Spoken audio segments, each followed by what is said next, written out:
Hello, let's continue building a browser. This is where we left off last time.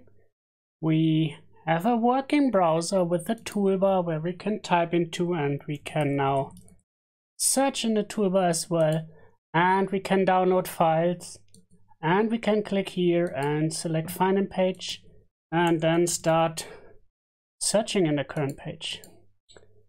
So all of that is working.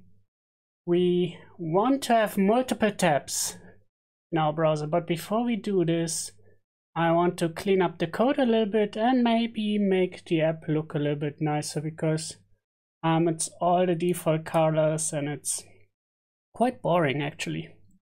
So let's start with the code.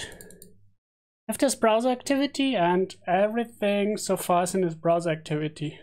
I mean, it's only 136 lines, but it's still not that nice to look at, I guess.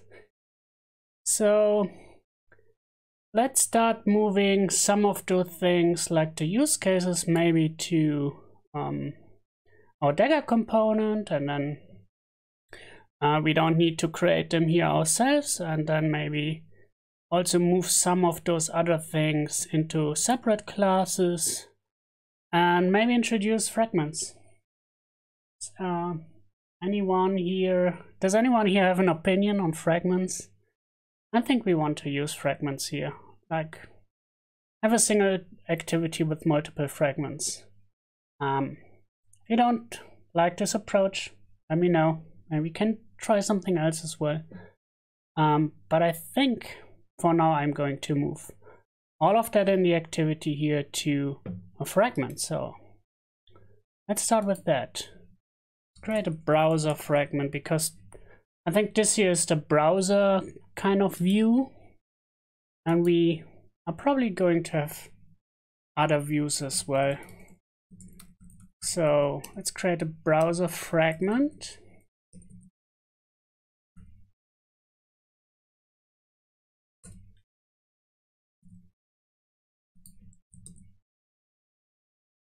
And then let's start moving stuff here. First, let's start with the layout. This should be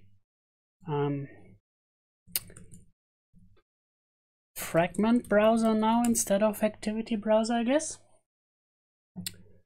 And now we need to create this view here on create view. Okay, there are two.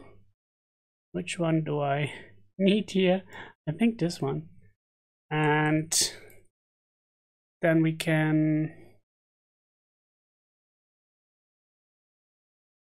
no wait, I think that's actually the wrong one. On create view, is it this one? I'm confused. I thought in a fragment we get an inflator already. Is this not the case? Oh, I extend fragment activity. That explains a lot. Okay, now on create view should, yeah, look better. That's what I was expecting. And then let's return the view we already created last time. Import that fragment browser parent, and do not attach it to the root. All right.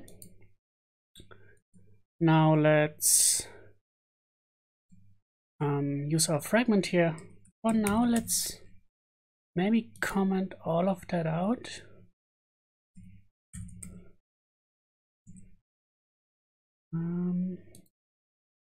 This,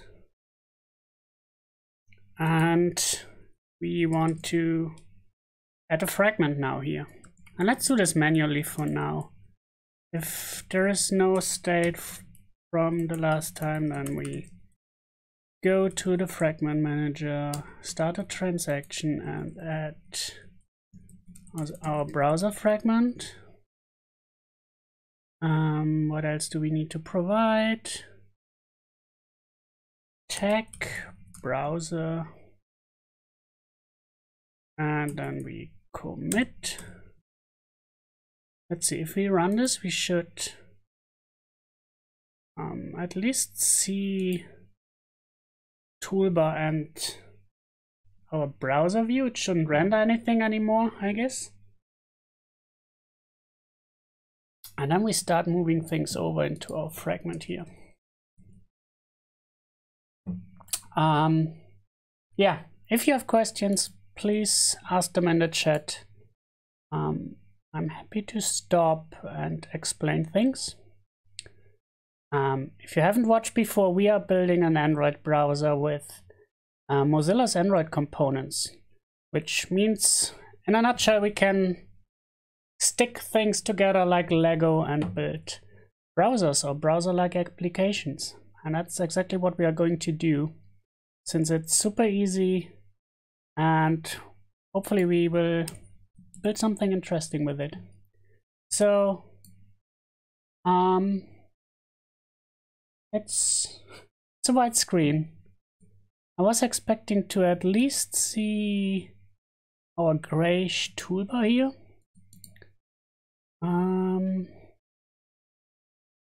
But let's see. Let's move more things over, I guess, first. We need a setup code here, and for now I will just copy that over as well. And we need the view to exist for that, so we go to on view created, I think. Copy this over. Import a bunch of things. And we need those things we inject here, so let's move them over too. And now this fragment needs to be an Android entry point so that Dagger will see it and can inject all the things here. Let's see, we need more things. The reference is here. Let's copy that over as well. We need to change something here, but let's talk about this in a second. We don't call find view by ID on the fragment itself, but on the view that is passed in. The view of our fragment, that's where we need to look up the things now. I think we want to be a little bit smarter about looking up those views eventually too. For now, let's get it just working in the fragment again. Imports, bunch of imports missing now. Okay, this is an import. We need the context. Could use require context in here. Download manager, require context. This is an import. We can now ask for the child fragment manager, and this is something we need to move to. We add a tab to the session manager here so that we have a tab to start with. Of course, we don't want to do this every time we create a view for this fragment, so that needs to move as well, but let's do this in a second. Let's see. So in our activity, we can remove those things here except for the engine. And then this permissions callback can move to the fragment as well. That is whenever we want to download something and we need the storage permission to write the download to this, then of course we need to request a permission first, and we can do this in the fragment now too, where the feature is. And that will basically reduce our activity to this. We add the fragment and have this little piece of code that knows how to create an engine view, since the engine view is an interface and we want to map this to the actual implementation here. So back to the fragment. Now we have all the things in the fragment. That is not super nice either. So let's try to make that nicer too. Here we need to pass in a context. Let's see, engine is actually not used here. Is this correct?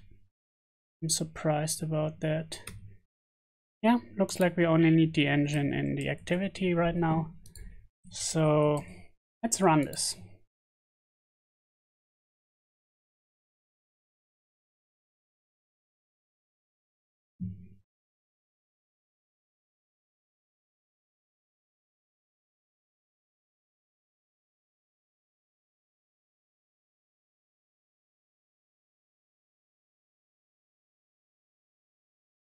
Okay, that is awesome. We have a white screen here. Let's try to figure out what is going wrong. And maybe look at the layout inspector first to see if there is anything in here in this activity. View tools, layout inspector. And then select no device. Here it is. Okay. So we have a linear layout. Inside the layout is a frame layout. And here's the content view, and there's nothing in the content view. So what went wrong?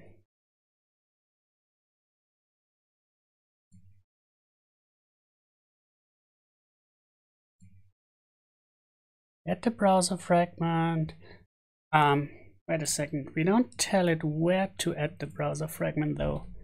We need to add it, actually add it to the root, to the content view. Otherwise, I assume it's just a headless fragment. Okay, let's try this.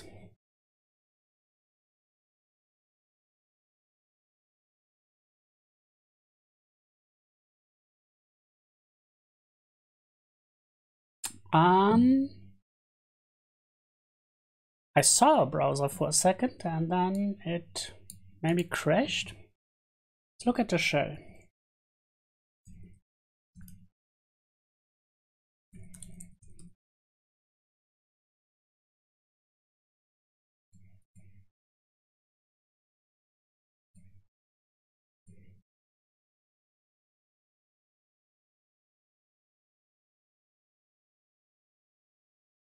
There's no obvious crash. Let's launch this again.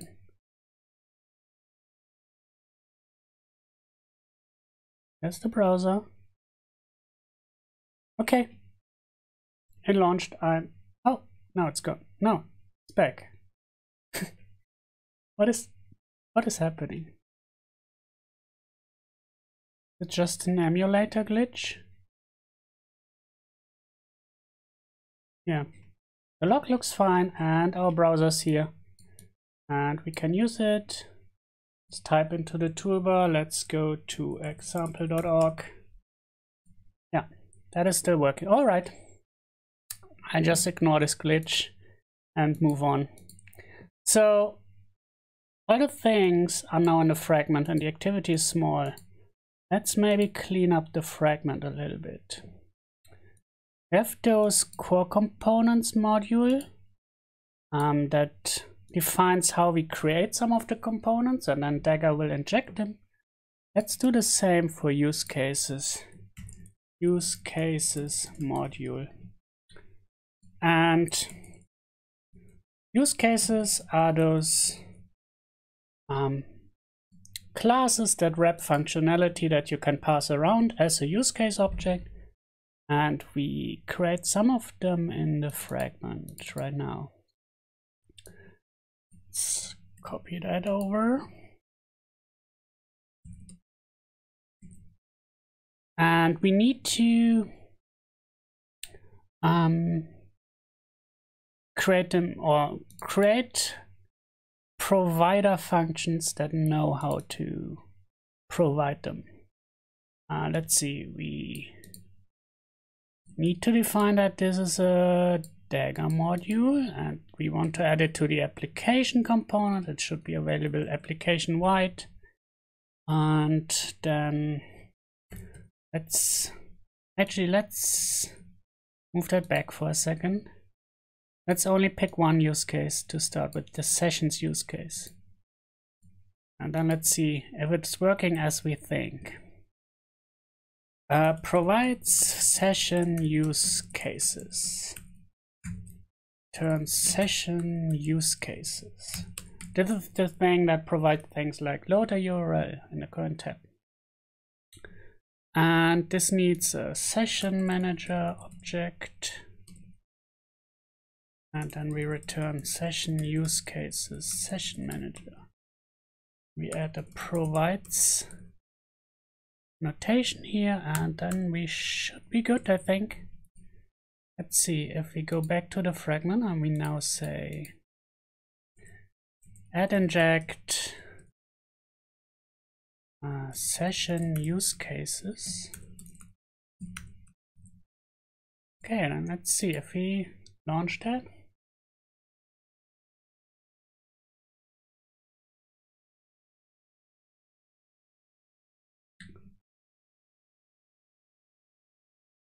Yep, there it is. And it's still doing things. Oops. I wanted to type into the emulator example.org. Yep, that seems to still work. Okay, let's do this with the other use cases as well. Copy them over into this comment here. Next is engine use cases. Provide engine use cases. This also needs a session manager. This is this thing that knows about all the sessions that are those are basically tabs in a browser. And then we return engine use cases, engine session use cases, sorry, and pass the session manager in. That's a provides. We could also mark them as singleton, I guess. It doesn't really matter, you can have multiple instances of them, but it's also not really needed. Could just always have one of them. That makes more sense, I guess. And this needs the browser store. Our download use cases, return downloads use cases. Can as well be a singleton. And then provides search use cases. And this one needs an application context, so pass in the application search engine manager, which gives us access to search engines, and then session manager for doing things with tabs. Let's reformat this a little bit. All right. Return search engine, no, search use cases. And search engine manager and search engine manager, session manager.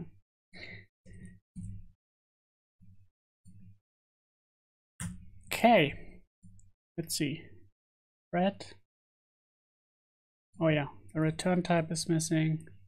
Return search use cases. Okay, and now we can inject them here. Add inject, latent var. What was it? Engine use cases.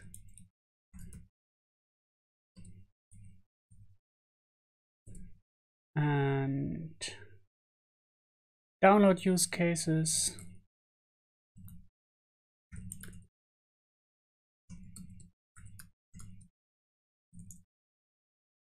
and search use cases. Awesome, so we no longer create those here. That is great. Deploy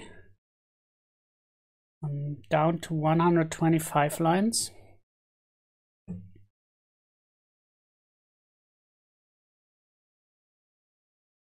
Okay, cool. This is still working now.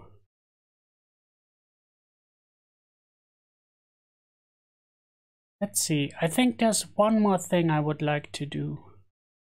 And that is moving this, all of that toolbar code here, because that is going to grow into a separate class. And I think what we could do is create a toolbar integration class. That's what we do in some of our other browsers. At least in reference browser, and I think that might work here as well.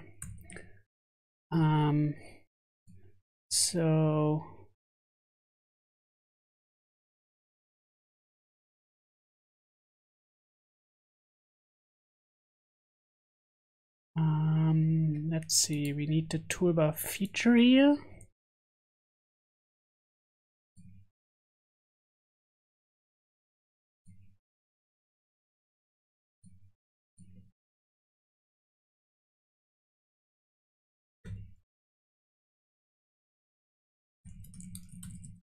Oops, that is inside the constructor. That was not planned. This means we need the browser store in here. We need the toolbar in here.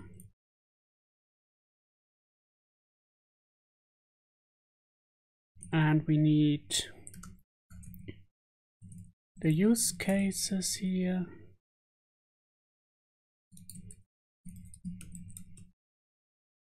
And the search use cases as well.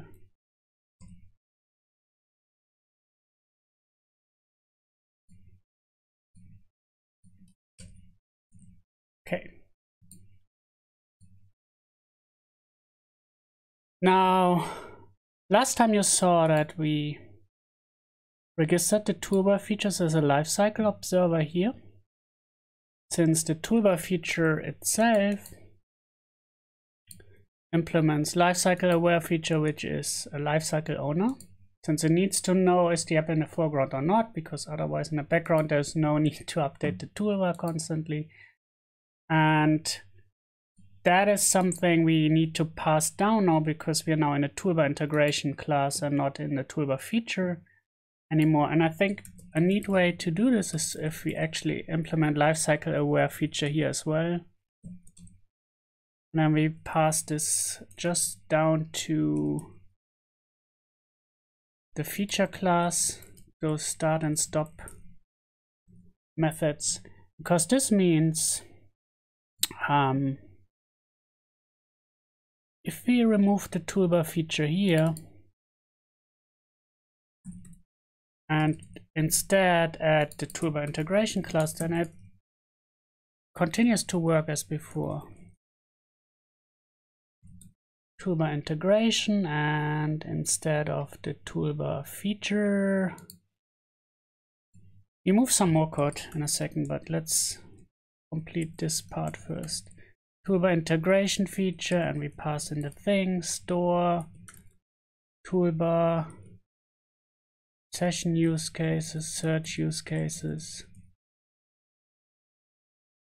and then we register this here as a lifecycle observer, and this piece should still work. Let's see what is right here. The imports can go, and there's a trailing comma here that we don't need. So if I deploy this, this should still work, and then we move this additional toolbar code here as well.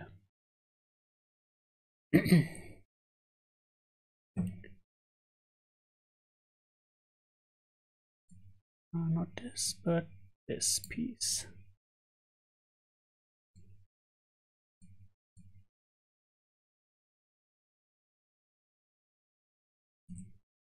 Move this here for a second. Okay, this is still working. So this is setting up our toolbar.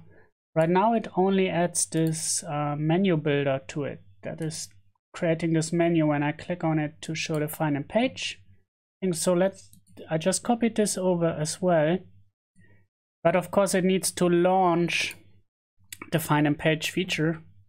I think what we are going to do is just provide a lambda for that find and page.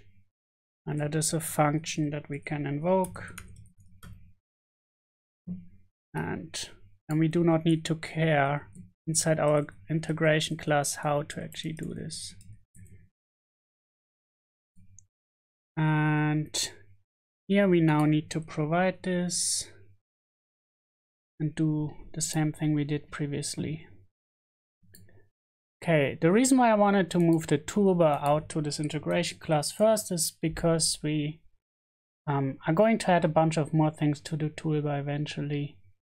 And the other code is still quite small, I guess. So we can move this at a later point maybe. Okay, seems like everything is still working. Some things here are properties and don't need to, so let's remove the well part. Okay, I think that is fine. Let's see, the activity is now only 40 lines. That is okay. The use cases, the creation of the use cases is now in this Dagger module. The fragment, let's clean up the import. So the fragment, the code here in OnView created is not super nice yet, but it's at least smaller. We're down to 110 lines. There's some opportunity to clean this up as well. But I think for now this is fine. Yeah, I think we can commit this. Let's go to the shell.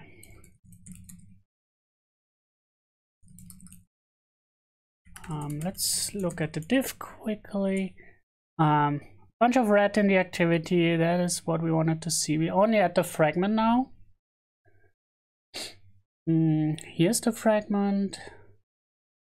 We inject a bunch of stuff, and once the view is created, we set up all our feature components, and then we have this toolbar integration class that sets up the toolbar, and this new use cases module that creates all those use cases.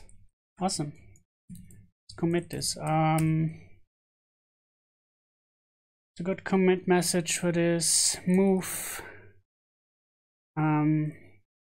code from browser activity to browser fragment. That's probably the biggest change here. I mean, there's more going on, but that's maybe enough.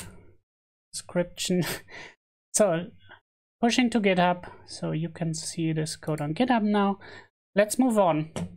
Let's add some colors. Let's make the toolbar nicer. Like, this is a very ugly looking toolbar. Let's look at the layout first. I think that's where some time ago we added this grayish just to see the white icons here.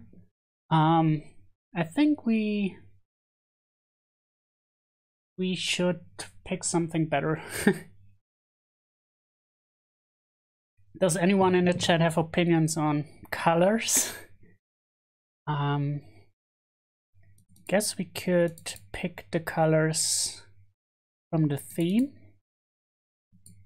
We have color primary here, which is color purple 500. Maybe start with that. It's the same color for our toolbar.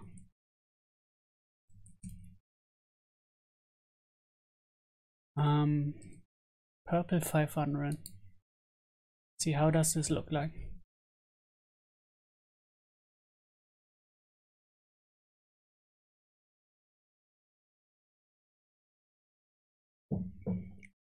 Okay, that's maybe not too bad. Of course, the text color doesn't work, and the white icons are fine. let's go to our new toolbar integration class, because now we can do some things here. Last time we looked at toolbar.display. Since there are two modes, here I'm displaying the URL currently, and if I click on it, then I'm editing it. So the toolbar can switch between displaying and editing. And I just noticed a bug that we need to fix too, but let's look at the toolbar first. So in display mode, there are a bunch of properties that we can look at. Setting a background might be interesting. I'll just add this method and comment it out immediately, just to have a list of things we could look at. Colors. Else is there? Menu builder we already said. Separator for indicators. Maybe not. In text, icons. Of course, we can change all the icons. Indicators. Let me show you what indicators actually are. And I show you in the desktop browser, like those things that you can see at the front of the URL here, the shield icon and the lock icon. In our Android components, we name them indicators. So you can control what kind of indicators show up here. And you can see in our browser that by default, it's the security icon, which is like a lock. It's an HTTPS page. And I think that is fine. We don't need any more indicators right now. We can control what happens if I click on the URL. I can define how the progress should show up, the text size, typeface, or how the URL is formatted. Maybe that's something to look at as well. And yeah, let's start with those three. So URL background, what does this mean? Oops, wrong window.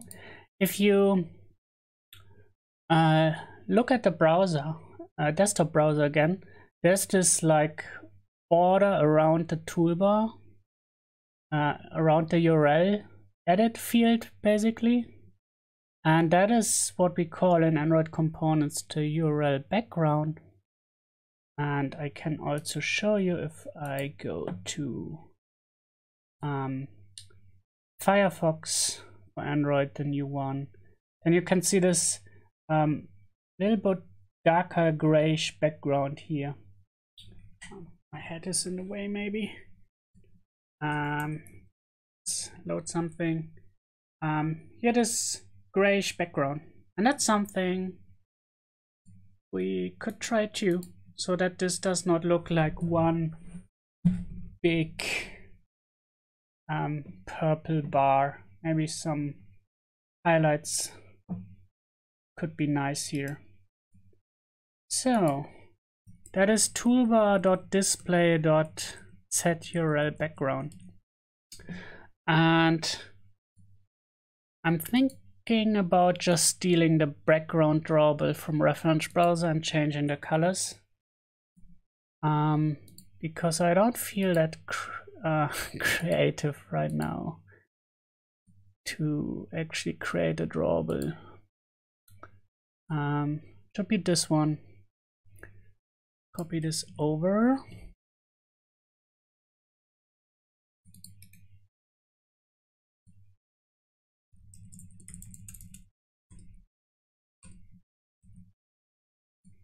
So this is just a shape with rounded corners and a background color.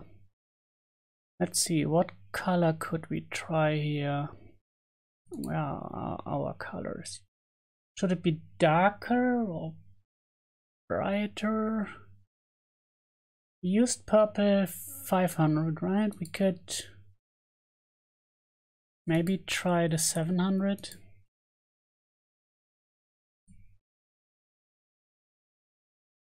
See how it looks like on a device. Drawable. Let's use the drawable we just created. Oh yeah, it's red. We need to first create a drawable for it. Oh man, there are 100 methods in Android to create a drawable. But which one is the right one? If I remember correctly, it's app compat resources, maybe?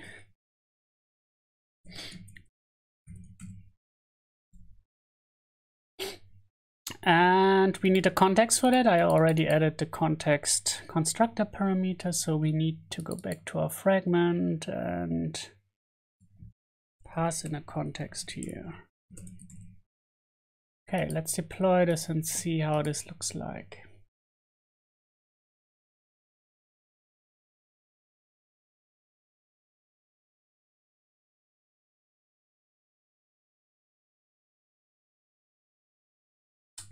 Okay, that looks interesting. Of course, the text needs to be white, maybe.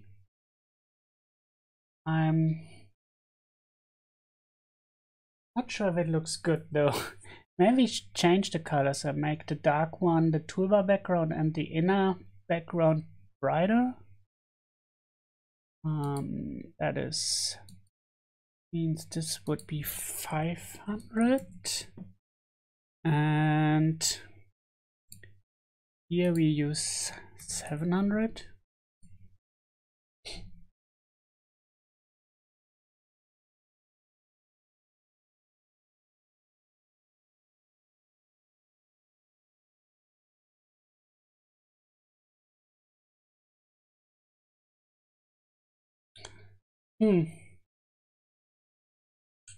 Still not super perfect, I think, but looks better than before, I think.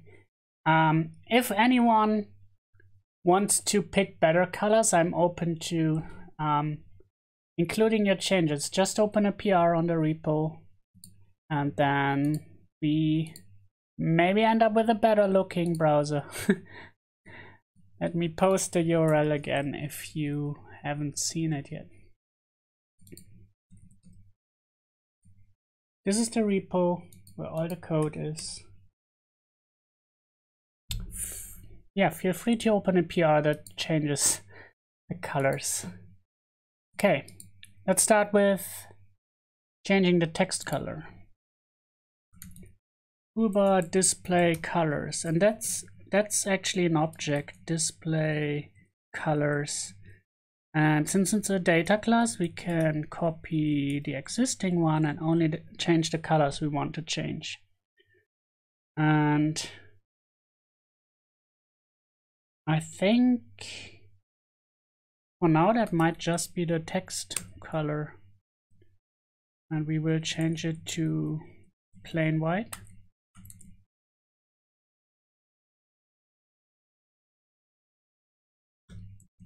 Okay. Deploy this.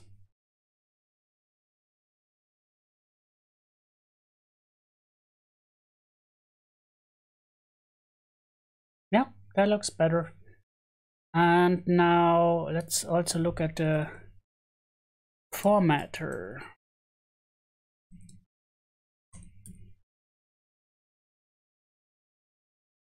Let's see, what does this thing expect? That is just a function. Okay. I think isn't there another one that we can change?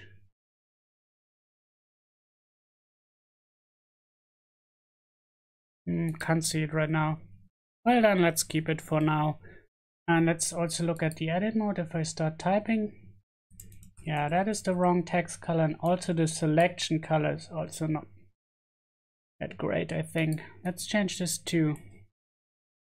Now we want to change the edit things. Edit colors, toolbar, edit colors, copy, and let's see what kind of properties do we want to change here.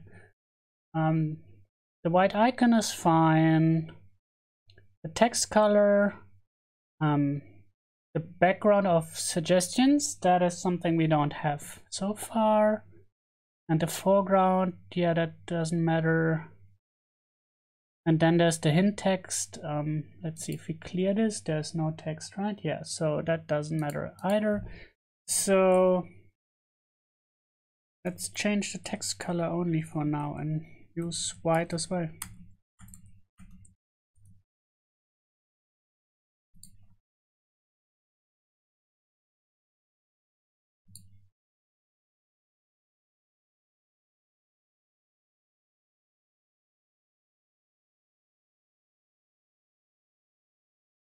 Okay. And now we have white text. That is something we can read. I think that's good.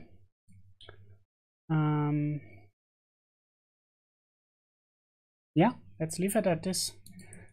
Let's look at the change again. We pass in the context now to the Toolbar integration class. We set a background. We change the colors. And this is our drawable that we use for the background. Yeah, that looks fine.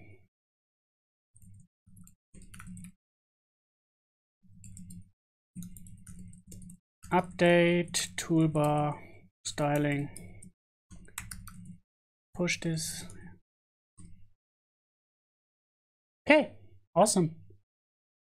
So, the thing we actually want to have at some point is multiple tabs. There's right now only one tab. But I think before we can start with that, we need some things that we can actually use multiple tabs, and that's a way to actually switch tabs. And there's one thing we could just include from one of the components that we already include. That's the feature tabs component. And that is a button that we can add to the toolbar that will show the number of open tabs. And if I switch back to Firefox, that's basically the thing you see at the bottom here, this little counter. And if you open more tabs, then it will go up. I actually need to open a tab. Now it shows it 2 because I have 2 open tabs. And then later on we need some UI for actually switching tabs. But let's start with the button here. And I think, what was the name?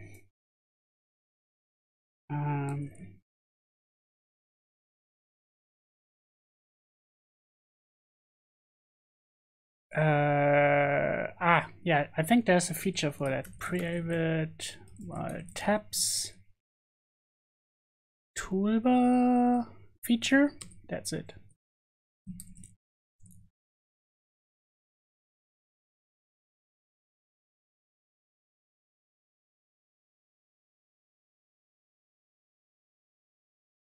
Autocomplete does not want to help me. Let's try searching. I don't remember the name. Tabs toolbar feature. That's the thing I was looking for. Why could I not get this here? Where is this? It's in feature tabs. Did we not integrate this yet? Which is totally possible since we don't have multiple tabs yet. Yeah, it's something that is missing. Okay, feature tabs.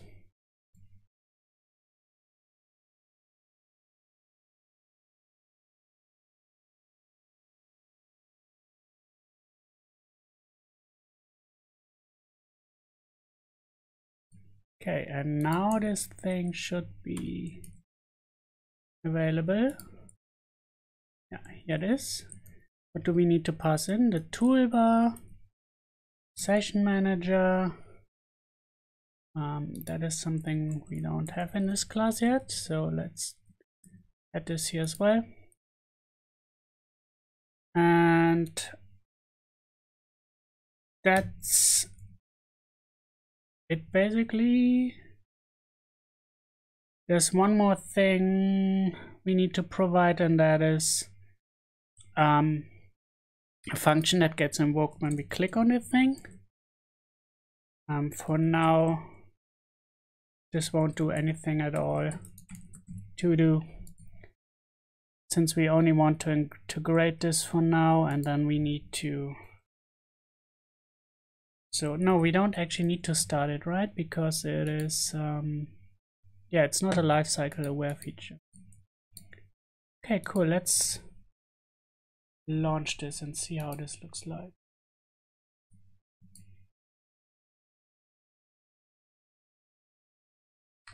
Oh yeah, of course, we need to pass in the things that we added to the constructor. That is the session manager. Deploy. So start to format this better.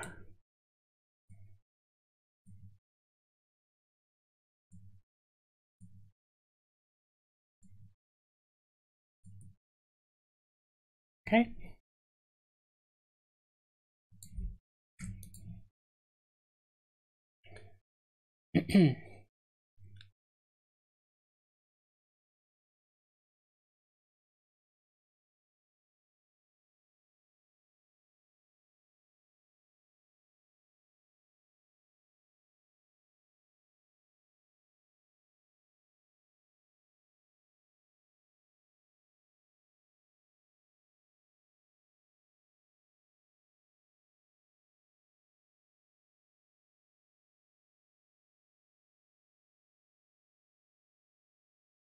Okay, here is our counter. It is unfortunately black. We need to make it white so that it's actually visible here. I'm trying to see what number it shows. I think it shows 0, right? Which is not really correct. Let's see if we forgot something to do here. So we create this feature here.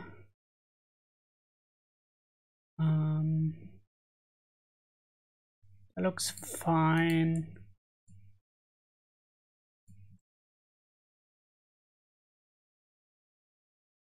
See, where does it get its color from?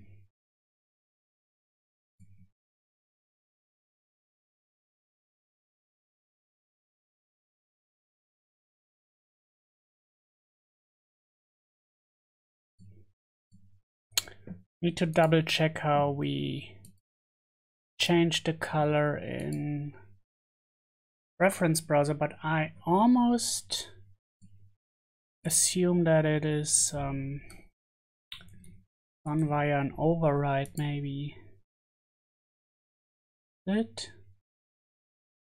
Yeah, there's a tab counter default tint. That's something we want to. And then we make it, I guess, also just white.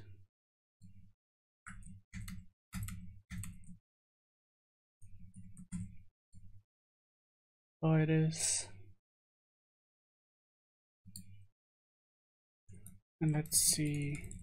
I think the reference browser has also an integration class. Yeah.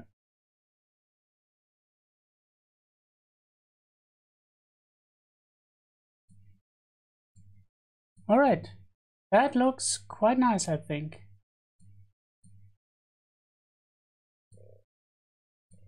So let's fix two things. One is we press back while in edit mode. We'll notice that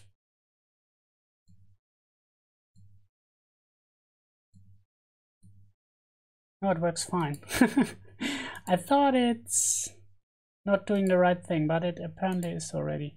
All right, and it's showing a 1 now here. It only seems to not do the right thing on first launch. Yeah, it shows a 0 here, but we are going to fix this. But there's one thing I wanted to do before that, and that is in our browser fragment we create those features and the integration class, and they all have references to views, and they are also properties in the fragment.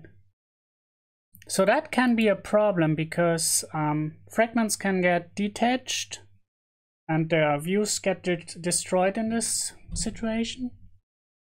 And then our fragment still has references to the features, which still have references to the views, which means our views are basically leaking, and that's something we want to avoid.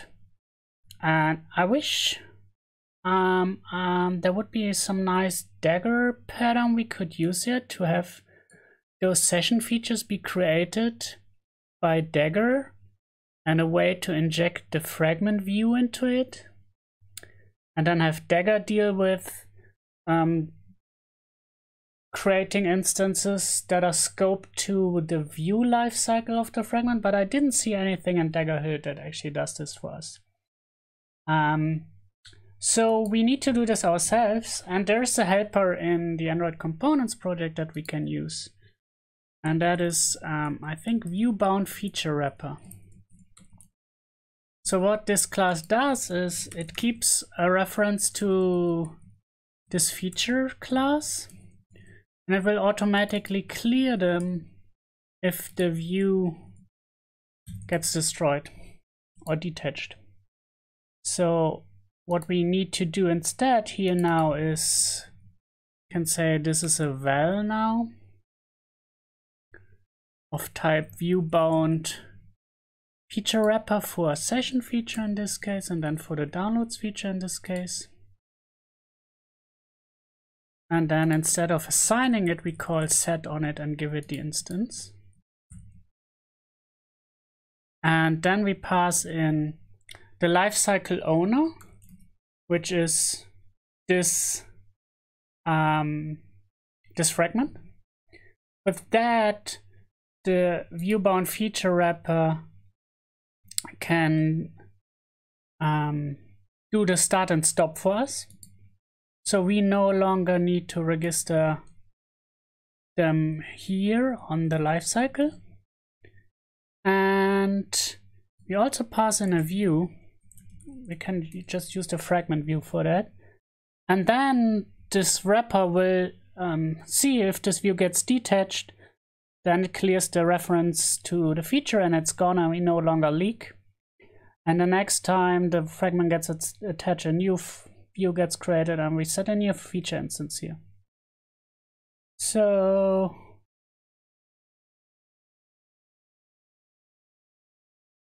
yeah, so let's do this for all the other ones as well.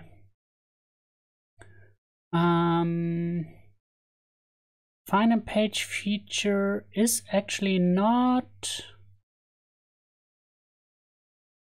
doesn't appear to be a property yet, so do we want it to be a property? Yeah, maybe. Find in page feature is a view bound feature wrapper of find and page feature.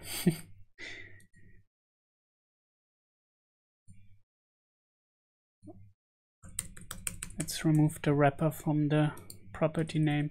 So instead of assigning, we call set again and pass in an owner and a view.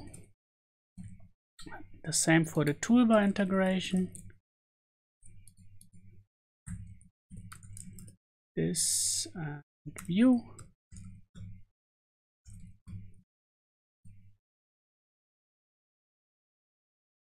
And for the downloads feature as well.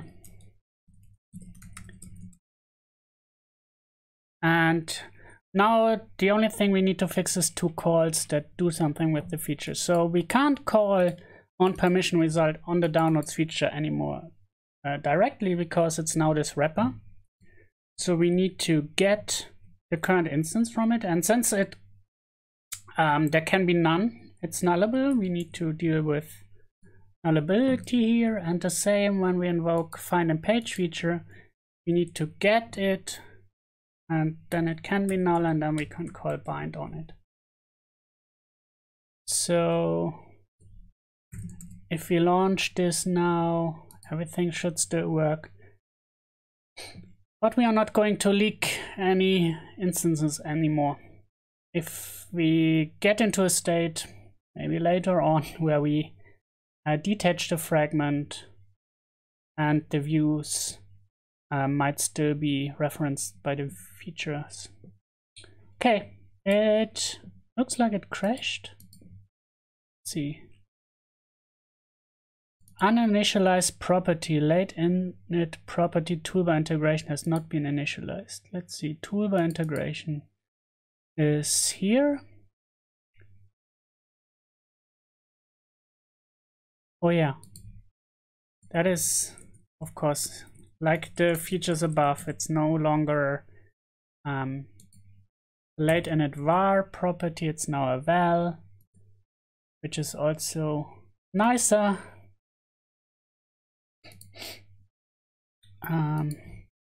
Equals deploy again.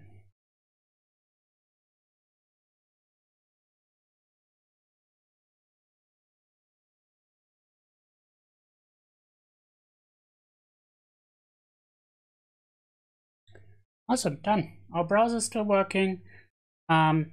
Next time, let's actually add a way to create new tabs. And then we also will look at why this tab counter is not updating at all times. I think I saw it updating the switching. No, well, sometimes it seems to update. Well, we will look at having a way to add and remove tabs, and then we will also look at this tab counter. And yeah, thank you for watching. I hope to see you next time. Bye bye.